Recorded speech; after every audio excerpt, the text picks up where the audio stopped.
నామానికి స్తుతి కలుగునుగాక. దైవవాకు అనే ఈ కార్యక్రమాన్ని వీక్షిస్తున్న మీ అందరికీ నా హృదయపూర్వకమైన వందనాలు తెలియజేస్తున్నాను. ఈరోజు వాక్య ధ్యానం కొరకు యెషయా గ్రంథము 9వ అధ్యాయము 6వ వచనాన్ని మనం చదువుకుందాం. ఏలయనగా మనకు శిశువు పుట్టెను, మనకు కుమారుడు అనుగ్రహింపబడెను, ఆయన భుజము మీద రాజ్యభారముండును. మనకు ఒక శిశువు పుట్టాడు. దేవుడు మన కొరకు భూలోకానికి వచ్చారు. ఇది మనకి ఎంతో సంతోషకరమైన వార్త కదండి. సంతోషకరమైన వార్తే కాకుండా కింద ఇంకొక మంచి మాట యెషయా గారు రాశారు. ఆయన భుజము మీద రాజ్యభారం ఉండును. దేవుడు మన కొరకు శిశువుగా ఈ భూలోకానికి రావడమే కాకుండా మన కొరకు ఒక రాజ్యాన్ని సిద్ధపరుస్తూ ఉన్నారండి. ఈ విషయం మనందరికీ తెలుసు కదా. ఆయన మొదటిసారి వచ్చినప్పుడు ఒక బాలునిగా, దీనునిగా పశువుల పాకలో పుట్టారు.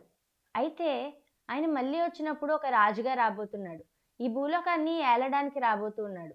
ఈ విషయాన్ని దూత మరియతో చెప్తుంది. లోకాసు వార్త 1:33 అధ్యాయంలో ఆయన యాకోబు వంశస్థులను యుగయుగములు ఏలును, ఆయన రాజ్యము అంతం లేనిదై ఉండునని ఆమెతో చెప్పెను.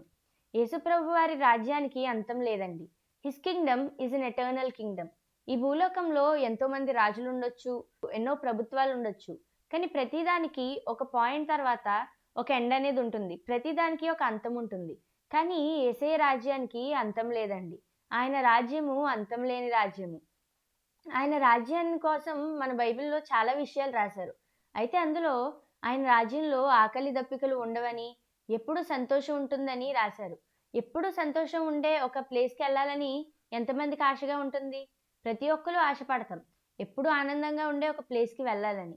అయితే దేవుడు మన కోసం సిద్ధపరిచే రాజ్యంలో ఎప్పుడూ సంతోషము ఆనందము ఉంటుంది. ఎప్పుడు సంతోషము ఆనందము ఉండే ఆ రాజ్యానికి వెళ్ళాలని ప్రతి ఒక్కరికి ఆశగా ఉంటుంది. ఆ ఆశ నెరవేరాలంటే మనము ఈ క్రిస్మస్ ద్వారా జ్ఞాపకం చేసుకోవాల్సింది ఏంటంటే, మన కోసం సిద్ధపరిచే రాజ్యానికి వెళ్ళడానికి మనం సిద్ధపడాలి. మనం ప్రిపేర్ అయి ఉండాలి. దేవుడు సిద్ధపడండి, సమయాన్ని వ్యర్థపరచకండి అని చెప్పారు. మనలో చాలామంది సమయాన్ని వ్యర్థపరుస్తూ ఉంటారు. అలా కాకుండా ఈ క్రిస్మస్ ద్వారా మనం ఈ విషయాన్ని ఆలోచిద్దాం. సిద్ధపడదాం దేవుని రాజ్యం కొరకు. ఆకలి దప్పుకలు లేని ఆ రాజ్యం కొరకు, బంగారు వీధులు కలిగిన ఆ రాజ్యం కొరకు మనందరం సిద్ధపడదాం.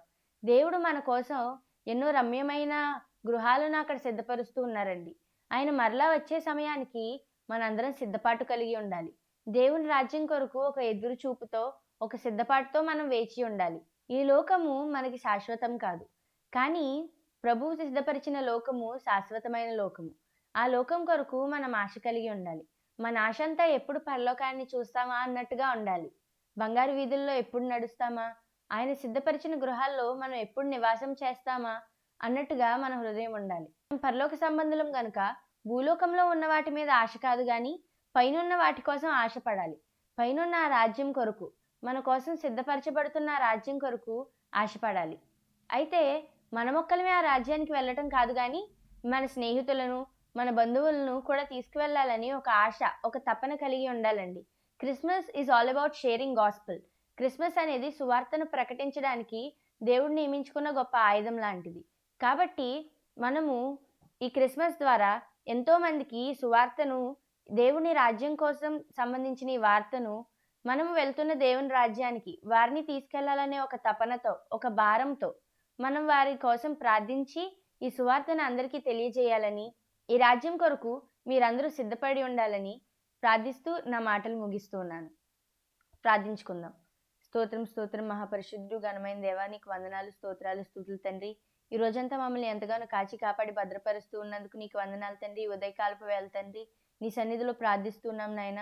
ఈ క్రిస్మస్ ద్వారా ఎన్నో మర్మాలను మాకు తండ్రి మీరు తెలియజేస్తున్నందుకు నీకు వందనాలు తండ్రి. యేసయ్యా, నీవు మా కోసం సిద్ధపరుస్తున్న రాజ్యానికై నీకు వందనాలు తండ్రి.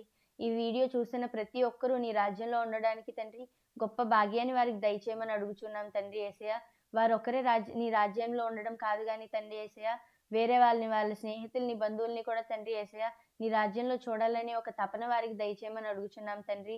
యేసయ్యా, ఈ వీడియో చూస్తున్న ప్రతి ఒక్కరిని దీవించి ఆశీర్వదించి వారు చేసి తండ్రి రోజువారి పనిలో వారితో మీరు తోడైన నడిపించమనుచు యేసు దివ్యనామం అడుగుచున్నాం తండ్రి. ఆమేన్.